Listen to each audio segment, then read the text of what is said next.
What's up, what's up? Hello, hello, my favorite people.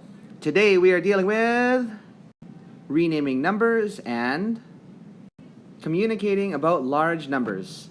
Let's open up to Chapter 2, Lesson 4. Let's use our handy dandy place value chart. Over here we have the millions place, we've got the thousands place, and the ones place.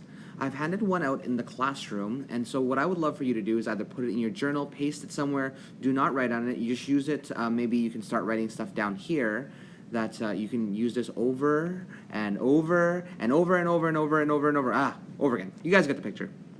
If you write on it once, then you'll have these marks and you won't be able to use it again. But for today's lesson, I would like you to refer to this so we can get a better understanding of these large numbers and how to rename them. We're going to take a look at population. I, for one, love Vancouver. Love it, love it, love it. It is absolutely gorgeous. And pretty cool, too. Let's deal with the population of Vancouver right now. If we say that the population of Vancouver is this number, can you tell me what that would be? Great. So the number is 2,116,518. Now I'm going to ask you, can you round this up to the nearest million? Press pause right now and try and figure out how to round to the nearest million. If we're rounding to the nearest million, what we want to do is take a look to the place value directly to the right. Do you remember the scale of when we round? So if we have 1, 2, 3, 4, 5, 6, 7, 8, and 9, if the number falls within the range of 4 to 1, we round down, and if it falls in line with 5 and up, we round up.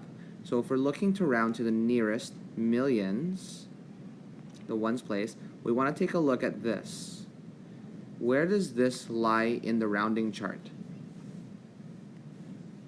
Right here, right? So we're going to keep this down. We're not going to round it down to 1. We're going to leave it at 2.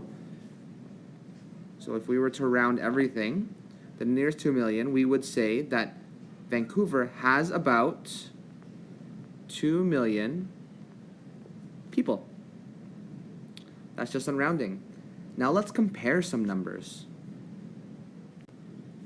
Here is the population for Toronto and Montreal. Toronto has about 5,113,149 people, while Montreal has 3,635,571 people.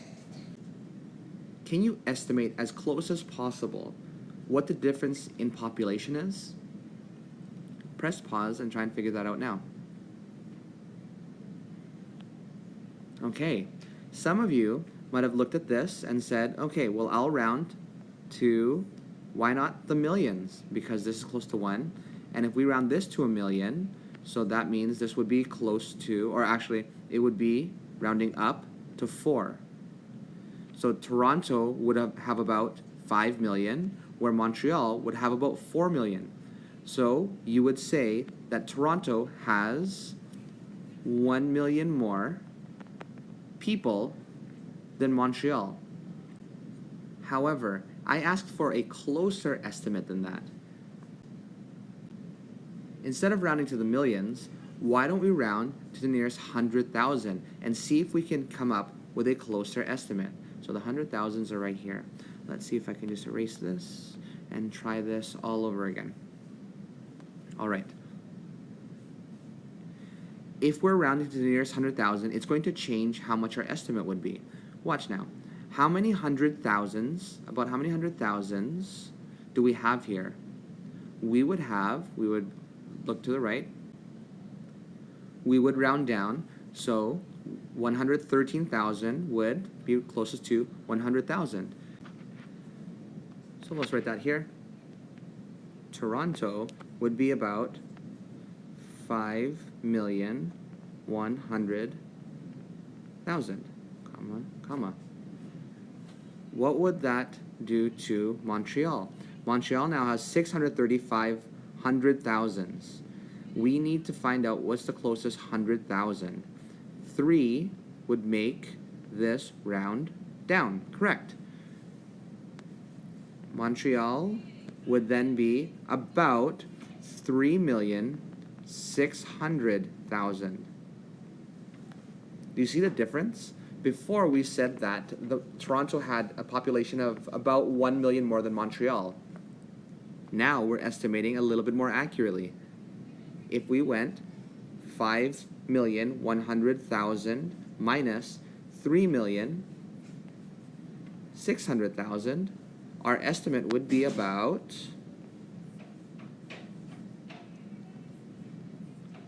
1.5 million. Wow, look at that difference. 500,000 people. We just made them vanish just because we estimated to the millions. If we just estimated to the 100,000s, we didn't have to eliminate 500,000 people. All right, keep your place value chart nice and handy. Remember your scale, 1 to 4, you're going to round down, and 5 to 9, you're going to round up. You're going to be going through your homework. Make sure you understand how to estimate and when to estimate, because if it's asking for an estimate, I don't want you to solve it to the exact number. If you still need some help with this concept, please rewatch the video, press pause at times that you need to understand, or you can go to page 46, look at the examples that Kendra does with population numbers, and also you can take a look at how Gabriel does it on... Ooh, that was the bell. Time for me to go. All right. If you have any questions, come ask me at class. Have a great time. Do your best. See you soon.